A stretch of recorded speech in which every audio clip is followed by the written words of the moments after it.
What's going on, y'all? Machiavelli Mills TV, man. So look, the Los Angeles Lakers. Let's talk about them.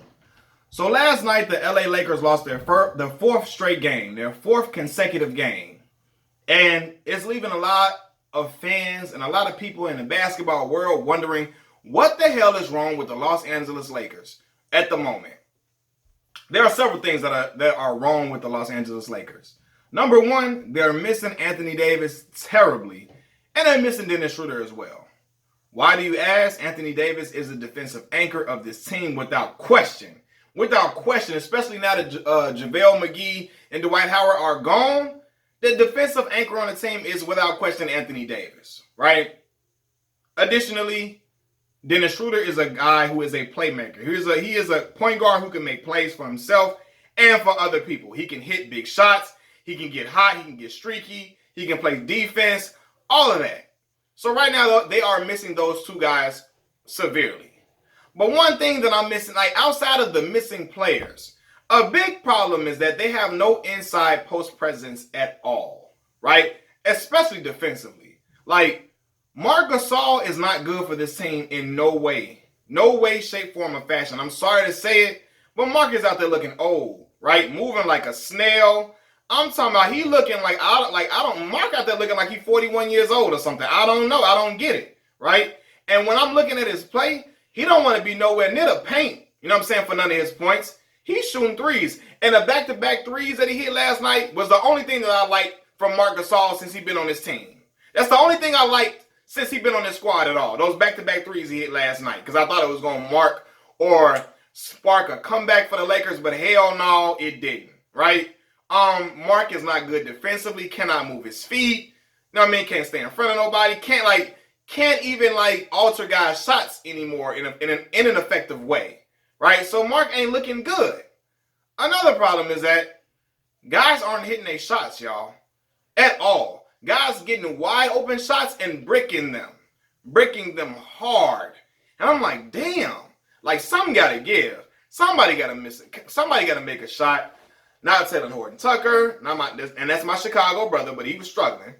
Not Alex Caruso, not KCP. Like, guys, not Kyle Kuzma. Guys missing shot after shot after shot, and it is just looking bad. It's looking bad. Another problem is defensively. As a unit, the team can't guard a damn candy store with a machine gun. They cannot guard a candy store with a machine gun. And that's a problem. If you cannot guard and defend nobody, you're going to get lit up. You're going to get lit up every single game. And the Utah Jazz are playing the best basketball in the NBA. For real. Last night, Utah hit 22 three-pointers. 22 out of 48. Nearly is where they shot 45% from three. Knocking down their shots. The Lakers shot 24% from three. 8 out of 33 threes. And they only hit like 2 threes in the second half. Right? So they're not playing defense and they giving up wide open shots. And I promise you, I was getting so pissed. Rudy Gobert must have caught like 10 alley-oops last night. He had to catch about 10 of them joints last night. I'm looking like, damn. So nobody gonna stop, dude? Like everybody's looking around like, who man that is? Come on, man. And the Lakers, they're big. They are a very small basketball team. When AD ain't out there, and Marc Gasol big, but it's really not counting for nothing. Who? Montrez got to play big for y'all? Montrez about 6'6", 6'7" on his best day. He's not 6'8", not 6'9", he's not 6'10". And I know some guys play bigger than what they are, so, it makes the difference. But no, man, Montrez can't guard them bigs like that. He cannot. Who else? So then at what point? Kyle Kuzma? And sometimes I feel like when he's not on offensively, he's not as engaged defensively, which is a problem. So this is not the same big roster that the Lakers had last year. So they're going to have to make a move, right? Are you going to get a Hassan Whiteside to come over? Maybe that'll help. I heard Boogie Cousins, but Boogie like to play like a stretch big now too. He like to shoot a lot of threes away from the basket, and Boogie not much of a defender either. Yeah, he can help you with the scoring load and stuff like that, but he's not much of a defender either. But I would be interested to see how it works. But I don't, if you're the Lakers, if he's available, you take it. But I mean, I would like to see a strong defensive presence like Hassan Whiteside, because last year Hassan Whiteside was blocking every damn thing. Stopping LeBron from getting easy layups, snatching LeBron stuff out the air. I'm like, golly, fool out here ain't playing.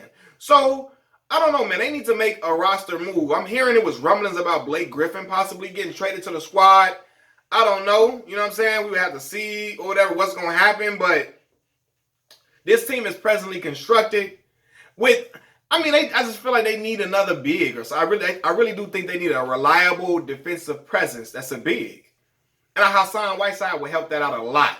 Especially if you got AD having hampering injuries. You need somebody to clean up the glass, to clean up and knock and get that. You need somebody that's going to clean up the paint. Somebody who's going to alter shots. Who's going to stop guys from just driving into the lane all willy-nilly. Because last night they were just marching and two-step into the lane. Footwork into the lane. If you're from Chicago, you know. They in there footwork into the lane, going to the easy baskets, throwing up alley-oops. Mars get Donovan Mitchell throwing up lobs. Mike Conley throwing up lobs to Rudy Gobert. And I'm like, damn, time after time. Dunk.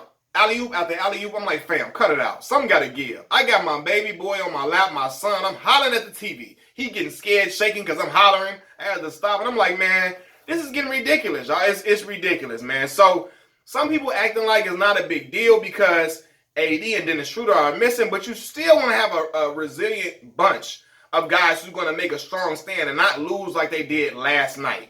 Because that was horrible. It was like they lost 89 to 114, but it was worse than that, y'all. It was even worse than the score indicates. It wasn't even that close. Seriously. I'm looking like, come on, y'all. Like, for real. And when LeBron didn't play in the fourth, I knew LeBron wasn't going to play in the fourth quarter from how I was looking. I saw it was over with. He finna chill out. They got to fix this. They got to figure out what's going on and try to fix this because a lot of this was effort last night. Even LeBron missing defensive assignments. Like, come on, y'all. Like, this is all about effort.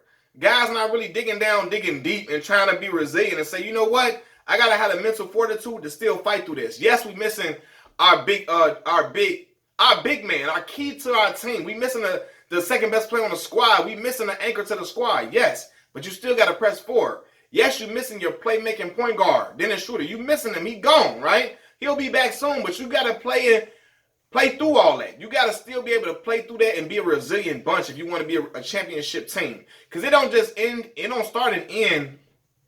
It's not all about just the best players on the squad. Those key players on the bench and the other starters, they are key contributors. They got to make a difference, y'all. They got to make a difference, man. LeBron had 19, Markieff Morris had 12, Marc Gasol had 8, Taylor Horton-Tucker had 8, KCP had 5, Kyle Kuzma 5. Like, Montrezl Harrell had 16. You know what I mean? But it's like, Wesley Matthews 3, like Caruso 3. You got to get something. You got to get more than that. Especially when AD is out and Dennis Schroeder out. You got to get more than that from guys, man. And unfortunately, the Lakers just were not good. They haven't been good enough these last 4 games. They have not. Last night was atrocious, though. Like, come on, fam. That was ridiculous. Like, you ain't, that right there now, come on, man. Like, that ain't no good look at all. And I'm looking who the Lakers play next. Tomorrow the Lakers play the Trailblazers. They in for a tough battle, especially at that guard position. It's going to be hell to pay. You hear me? So LeBron and his bunch, you got to corral those guys, man. He got to rally those guys. He got to be able to be a guy who can galvanize this bunch to get over this. Because after the Trailblazers, then you got the Warriors. Then you got the Phoenix Suns. Then you got the Kings. Then you got the Indiana Pacers. Then you got the Warriors again. Like, so you got a string of games that's gonna be some tough matchups. And LeBron James he's gonna have to figure out a way to get these boys involved and get these boys to get a spark. He's gonna have to lead the bunch and try to get, like, because they missing shots. They ain't hitting shots. You can't go on a longer skid than this. You can't afford. You don't know.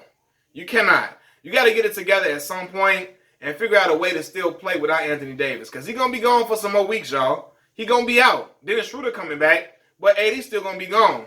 You got to figure out a way to win in spite of his absence. You have to. That's what a great basketball team does. That's what a basketball team that is a championship basketball team does. They figure out ways to win games, even when when they have one star at least. When the other star is out, they still figure out a way to get over the hump. Going forward, you got Portland, you got Golden State, you got Phoenix. All those teams got a dude on their squad that can go for 60, 65, 60 plus. Dame, Steph, Devin Booker. They got to be on their job, y'all. Then DeAndre Ayton in the post for Phoenix, all of that. It's a problem down low. They got to be able to contain that. So I'm interested to see how the Lakers respond. If LeBron James wants to continue having a great shot at winning MVP, he's going to have to get this team to win games without Anthony Davis being there. Excuse me, I'm a little, my throat a little crazy. I don't know why. Got a little, I don't know. But anyway, if he wants to be MVP, he got to figure out ways to win while AD is gone. For real. It is what it is. The Lakers have got to be better. Machiavelli Mills TV, I'm gone. Peace.